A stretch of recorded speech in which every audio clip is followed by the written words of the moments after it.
I think your dreams deserve 5 minutes in the morning before you let the world in. No one can live without a routine. You just forget that. If you guys don't have a routine, I would recommend, like, you get one going, because you cannot be mentally healthy without a routine. You need to pick a time to get up.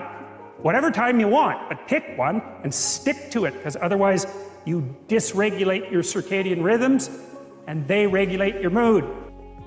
When you wake up each day, the first thing to do is not go to the computer. The first thing to do is go exercise, go for a walk, take a long shower. It's to open your body and engage. And in doing that process, whatever it is for you, some people it's a long run, some people it's a longer shower, some people it's a walk around the neighborhood. When you're doing that, here's what I want you to ask yourself. A couple of simple questions. First, I want you to ask yourself, what am I excited about today? When I wake up in the morning, I spend the first 10 minutes just thanking Him. I don't even address any problems and stuff I got. I'm just grateful that I'm up for this, and I think every little thing. And I'll spend 10 minutes, and it makes your day start such a wonderful way to realize that you woke up, you're here. You do a gratitude meditation.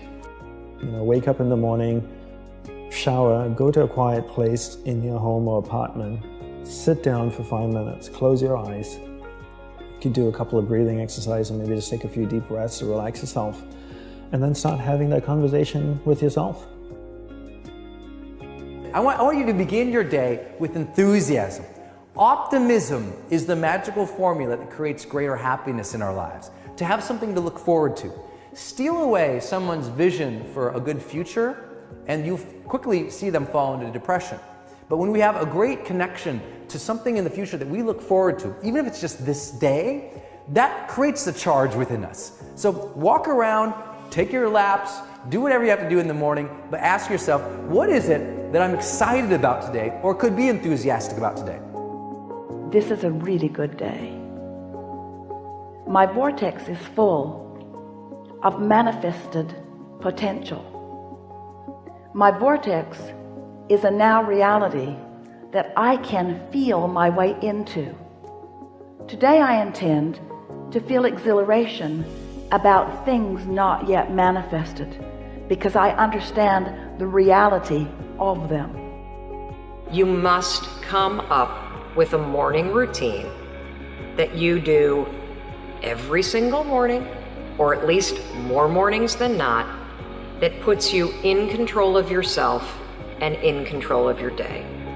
This is what I do, and I cannot explain the power that I get from starting my day off and being bigger than my excuses and being in control.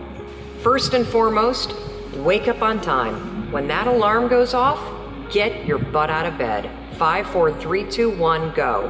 Why is that important for persistence? The reason why is because the first decision that you're making of the day is to actually get up and get moving. That means you are persistently bigger than your excuses. You are persistently bigger than feeling lazy. Don't carry negative baggage from yesterday into today. You won't live a victorious life if you're always reliving what didn't work out, who hurt you, the mistakes you've made. The reason it's called the past is because it's over. It's done, it's history. Now do your part and let it go.